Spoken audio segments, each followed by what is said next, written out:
escolar. Cultura viva, meu prazer. Cultura viva, lugar de gente feliz que vive sonho e me ajuda a vencer. Cultura viva, atitude. Cultura viva, emoção. Viva a cultura, onde o sonho começa e se transforma em realização.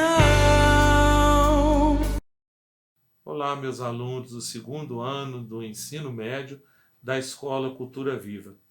É um prazer enorme estar aqui com vocês através dessa videoaula.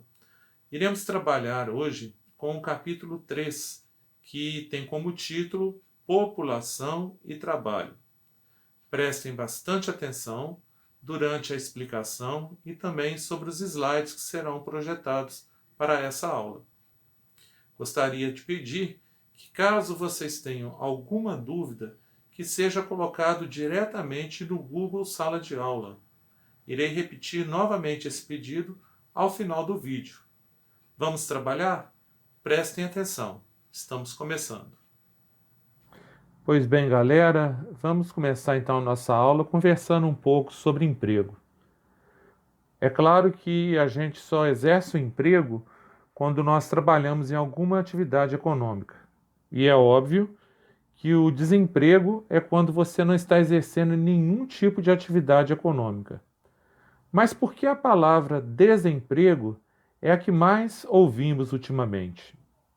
Então, desde a Revolução Industrial, que teve seu início nos meados do século XVIII, que foi uma questão que deve ser levado muito em consideração.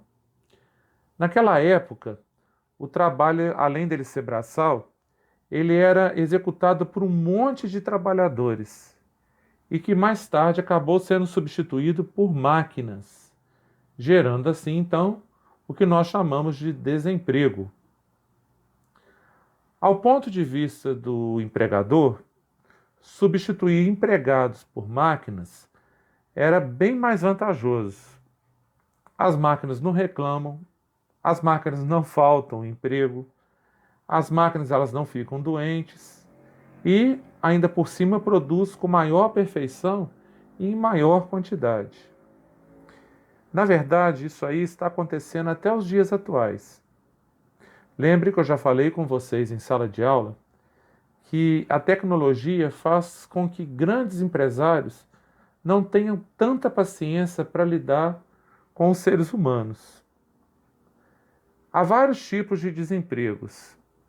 E não seria coerente e nem certo eu afirmar para vocês que a tecnologia seria a única responsável pelo desemprego. Só para vocês terem uma noção, e se analisarem lá no livro, vocês vão observar que nós temos o desemprego estrutural, que é o excesso de mão de obra na agricultura. É também uma insuficiência de equipamentos. Ela não tem uma política favorável, não há bons salários e nem bons retornos para esses trabalhadores. O desemprego tecnológico, como já havia dito antes, ele vai substituir o ser humano por uma máquina. Na verdade, a mão de obra especializada com maior informação em tecnologia, será sempre melhor aproveitada.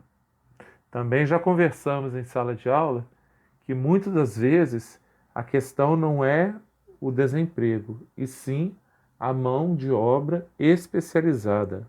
Nós não podemos esquecer disso. Nós temos ainda o que a gente chama de desemprego conjuntural, ou também posso chamar de desemprego cíclico. Esse aí é o desemprego causado por uma crise econômica. Ele pode ocorrer em função de uma demissão em massa durante uma crise econômica dentro de um país, por exemplo. Quando essa crise passar, esses mesmos funcionários poderão ser recontratados. Agora eu queria falar para vocês sobre o desemprego friccional. O que é friccional? A palavra é complexa, mas ele também pode ser chamado de desemprego natural. Esse aí é quando o próprio empregado durante um determinado período de tempo, ele pede a sua demissão e vai procurar outros empregos. Nesse caso aí, isso é muito comum no Brasil, né? Alguns empregados lá do Nordeste, eles estão cansados, a sua produção às vezes é toda perdida durante o período de seca, ou às vezes vem uma chuva em grande quantidade, tudo aquilo que eles conseguiram plantar eles perdem. Então, muitas vezes, esses indivíduos acabam saindo lá do Nordeste, do Norte, e eles vêm buscar novas oportunidades aqui nas grandes metrópoles. E, infelizmente, a maioria deles não conseguem vencer esse problema e acabam até mesmo desempregados e acabam indo vender balas nos sinais e assim por diante. É o que a gente mais vê, né? Sem falar das aglomerações que vão surgindo ao redor da cidade, formando aí as comunidades, ou no nome mais popular, as favelas. E o desemprego temporário? Já ouviu falar em desemprego temporário? Eu vou dar um exemplo aqui. Por exemplo, uma loja de biquínis. A gente sabe que normalmente as pessoas vendem biquínis durante a estação entre primavera e verão. Tanto que a gente ouve falar muito na moda, né? Moda primavera-verão. Então, essas lojas que só estão preparadas para poder vender biquínis, maiôs, sungas, durante o inverno, normalmente essa loja ou essa fábrica vai estar fechada. Por um determinado período, esses empregados serão demitidos e certamente poderão até ser readmitidos quando voltar, né, o momento que eles estarão preparando seus estoques para o verão. Hoje em dia, esse exemplo que eu dei até que não acontece muito, porque as pessoas costumam, além de trabalhar com biquíni, com maiôs, eles trabalham também com roupa de ginástica. Tá? Da mesma forma, usando o mesmo exemplo, algumas lojas que só fabricam roupas de inverno em determinada época do ano, elas vão ter que diminuir a mão de obra porque não se vende roupa de inverno o ano inteiro. Então vai gerar um certo desemprego dentro dessas lojas, dessas fábricas também.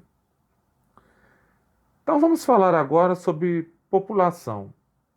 Porque tudo isso que eu falei anteriormente aí está vinculado diretamente à população. O emprego, ele entra direto com o cidadão, diretamente ligado à população. Então, quando eu falo sobre PEA, P-E-A, significa população economicamente ativa. Já até vimos isso nas aulas presenciais, mas eu quero reforçar esse conteúdo, pois muito se faz presente em dias atuais e já vimos inclusive em infográficos e certamente nós precisaremos estar com esse assunto muito bem esclarecido, até mesmo para podermos fazer as nossas provas. Ok. O que seria então o PEA? São pessoas que trabalham e rendem dinheiro. Eu já disse que o sistema capitalista é o sistema onde o dinheiro tem que gerar mais dinheiro. Essa é a regra do capitalismo. Então, essas pessoas vão estar trabalhando. Se elas estão trabalhando, elas estão produzindo, elas estão recebendo salários. Com seus salários, elas compram objetos e pagam mensalidades de alguma coisa. Ou seja, o salário dela faz a economia girar, faz a economia desenvolver dentro do país. Quanto mais urbanizado for o local, qualquer local, tá, gente? Dentro do Brasil ou fora. Quanto mais urbanizado for o local, maior será a população economicamente ativa. Quanto mais indústrias, comércios, shoppings, escolas, diversão, mais dinheiro eu terei circulando no meio das pessoas, no meio da economia do país. Por que isso acontece? Porque eu tenho pessoas trabalhando. Só para você ter uma noção, em 1970, aqui no Brasil, 32% dos trabalhadores trabalhavam remunerados. Ué, mas como assim, né? Como que o restante sobrevivia? O que eu quero dizer, gente? 32% dos trabalhadores, eles tinham empregos com registros e eram trabalhadores formais, né? Que são aqueles que realmente contavam dentro do IBGE, que é o Instituto Brasileiro de Geografia e Estatística. Os demais eram costureiras, empregados domésticos, donos de casas, jardineiros, entre outras profissões que a gente tem aí, mas que para a época não era muito comum ter carteira assinada. Então, não tinha muito como o governo fazer esse controle aí em questão do PEA. Já em 2010, se a gente analisar aí no livro, vocês vão observar que esse número vai mudar para 48%. Bom, pode parecer que não, mas é um salto bem grande, né? É quase 50% da população. Até melhorou, né? Mas não é nada comparado a outros países desenvolvidos que têm um percentual muito maior do que esse. Mas vamos falar então do que nos interessa aqui em relação ao Brasil. Por que esse número aumentou? A maior parte da população infantil em 1970, em 2010 já eram adultos, né? Já tinham famílias para sustentar e eles já começaram, né, a trabalhar e, obviamente, começaram a fazer o dinheiro circular, né? O capital circular. Recebiam salários, com seus salários compravam as coisas e, obviamente, comprando as coisas, o dinheiro está entrando e está circulando. Fora isso, a gente tem, se você pegar a densidade demográfica de 1970 comparar com o ano de 2010, você vai ver que houve um aumento muito representativo. Tá? Então, há um aumento principalmente da área urbana. E certamente o número de indústrias e comércio também vão estar aumentando. Se aumenta o número de indústria e comércio, aumenta o número de empregos. Tudo é gradativo, tudo é consecutivo. 48% aí então dessa população economicamente ativa no Brasil vai corresponder aproximadamente hoje a 96 milhões de brasileiros. Achou pouco?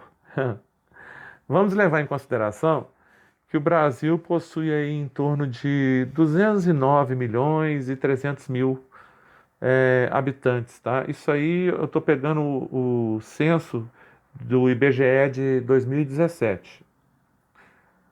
Bom, se o nosso tema é sobre trabalho, sobre emprego, vamos então entender como que eu associo o emprego, ou trabalho, à população. Beleza? Pois bem, há 3 setores no emprego. O primeiro é o setor primário. O segundo, secundário, e óbvio, né, que o terceiro será o terciário. Sobre esses 3 setores eu deixarei para falar na nossa próxima videoaula e espero que vocês possam estar assistindo novamente esse vídeo e esteja fazendo todas as anotações referentes ao que você aprendeu. Pois bem, meus queridos, tentei explicar essa aula de uma forma bem prática e reduzida. E novamente eu peço a vocês, se ficou alguma dúvida, escreva lá no Google Sala de Aula na turma de vocês e certamente vocês estarão sendo respondidos. Lembre-se, cultura viva, muito além da sala de aula. Até a próxima aula. Posso ver o futuro que me espera, de braços abertos para ser feliz.